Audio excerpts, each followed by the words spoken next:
ये होली मिलन हम लोग समारोह में जब उपस्थित है तो मान लीजिए कि होली के हम लोग मौसम में है, तो इसलिए कि होली के महीने में एक औरत कह रही है अपना राजा जी से, अपना सैया जी से।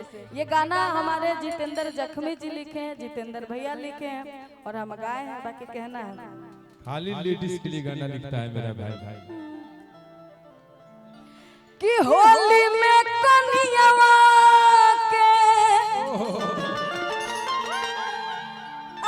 याद कर बकाए राजा जिया हो बोलू बहु जिया कि होली में कनियावा के याद कर बकाए राजा। ए राजा ए राजा अरे होली में कनियावा के न याद कर बकाए राजा। सबो के होलिया बर्बाद कर बकाए राजा।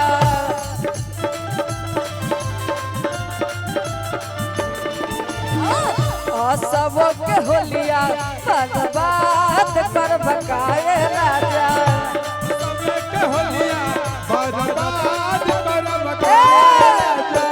होली में कनियावा के न याद कर बकाए राजा।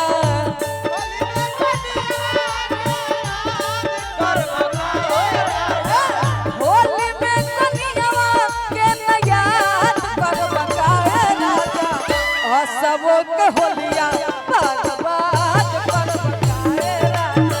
सबो के होलिया बर्बाद कर बकाए राजा।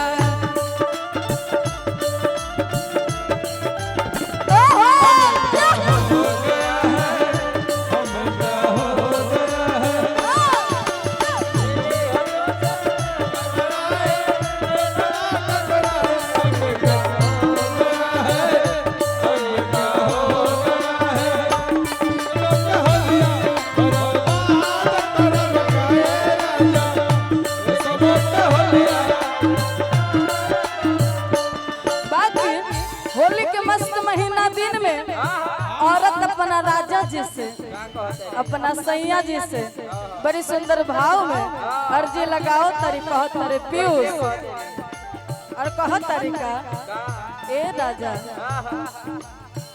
आप की जगाल तुम जाई साथ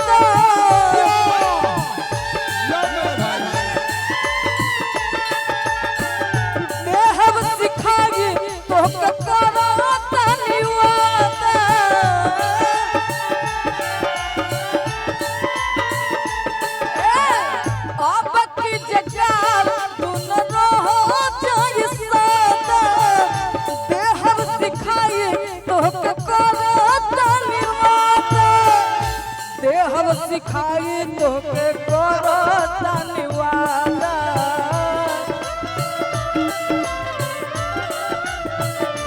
हो दे हम सिखाई तो के करो धन्यवाद। हम सिखाई तो के करो धन्यवाद। तीत हमरा पुआ के सवाद ले बकाए राजा।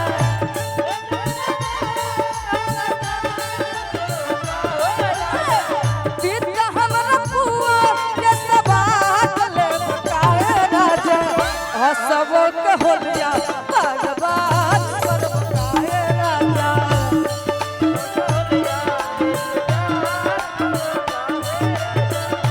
सबो के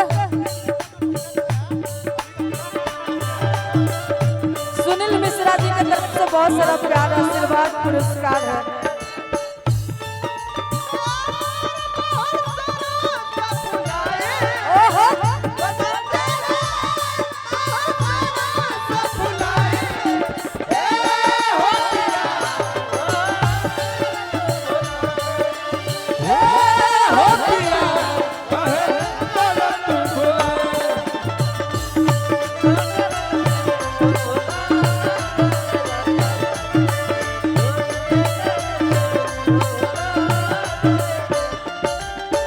बहुत सारा प्यार आशीर्वाद और पुरस्कार है। बहुत बहुत धन्यवाद भैया को। जय माता दी। हर हर।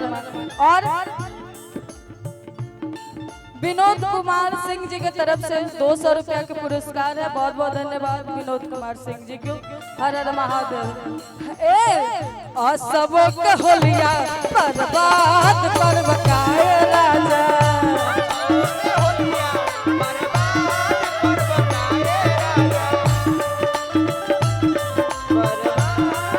बाकी आगे औरत अपना राजा जी से कहत तरीके राजा जी ए सैया जी रउआ होली के मस्त महीना दिन में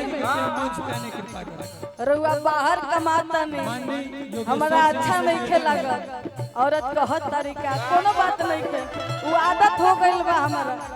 बाकी कहे के बका ए सुतला में सपना हम देखी पिचकारी के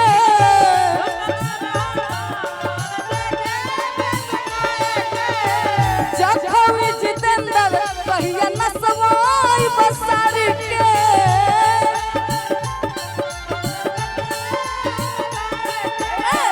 सुतला में सपना हम देखी पिचकारी के जखमी जितेंद्र कहिया न सवाई हमरा सारी के जखमी जितेंद्र कहिया न सवाई हमरा सारी के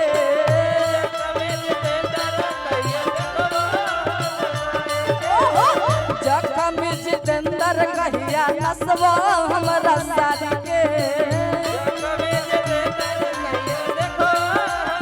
ए भारती जी औरत कहत तरिया के का रेलिया हमरा मुआलो के बात धर बकाए मीठा मीठा कर दीजिए।